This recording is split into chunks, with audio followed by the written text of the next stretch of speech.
అంటే చాలా మందికి పవన్ కళ్యాణ్ గారిని బయట చూడడమే ఒక డ్రీమ్ లాగా ఉంటది. మీరు యాక్ట్ చేసారా ఆయనతో? బ్రో అనేది అది చిన్నపాటి డ్రీమ్ లాగా అయిపోయింది నాకు. బేసిక్గా వెళ్ళిన తర్వాత డే వన్ దూరం నుంచి ఇంటరాక్షన్స్ అంటే మా క్లోజ్లో ఉన్నప్పుడు పవన్ కళ్యాణ్ గారు ఉండరు. ఈ సీన్ అయిపోయిన తర్వాత ఒక చోట సినిమాలో లేని సీక్వెన్స్ కాంబినేషనల్ సీక్వెన్స్ ఉంటుంది. నేను సోషల్ మీడియాలో పోస్ట్ చేశాను. అది బాటిల్ ఎక్స్చేంజ్ ఉంటుంది, వాటర్ బాటిల్ ఎక్స్చేంజ్ ఉంటుంది. అక్కడ మాత్రం ఇంటరాక్ట్ అయ్యే సీక్వెన్స్ దొరికింది. ఇట్స్ లైక్ మేబీ చేస్తున్నప్పుడు అంత సినిమా యాక్టింగ్ వీటి మీద ఉంటాం కాబట్టి దృష్టి వాటి మీద వెళ్ళిపోయింది.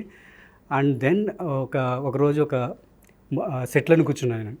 నా వర్క్ లేదు, పవన్ కళ్యాణ్ వర్క్ జరుగుతుంది. ఇలా ఈ టైప్లోనే ఇలా కుర్చీలో కూర్చుని I was just observing the set. ఒక సీన్ అయిపోయింది. ఆయన ఒక లోపలికి వస్తున్నారు, సిలౌట్లే కనిపిస్తున్నారు. ఎవరైనా చూస్తే పవన్ కళ్యాణ్ గారు. ఆయన కంఫర్ట్ ఉంటారు లేదా అని చెప్పి ఆయన లేసి వెళ్ళిపోతుంటే ఆయన చేయబట్టుకుని పర్లేదు కూర్చోమని చెప్పి సీట్ దగ్గర కూర్చోబెట్టి మీరు కూర్చున్న డిస్టెన్స్లోనే ఆయన వెళ్ళి కూర్చున్నారు. కూర్చున్న తర్వాత ఏ ఊరు పేరేంటి, ఏ ఊరు, ఎప్పటి నుంచి చేస్తున్నారు, ఇవన్నీ అడిగారు.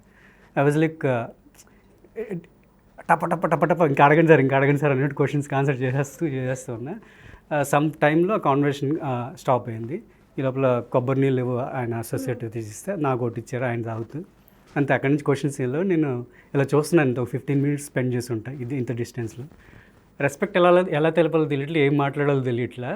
ఇలా ఉన్నోడిని కాస్త చిన్న బంతిలో అలా ముడుచుకుంటూ పోతే ఇలా చూసుకుంటూ కూర్చున్నా అంతే.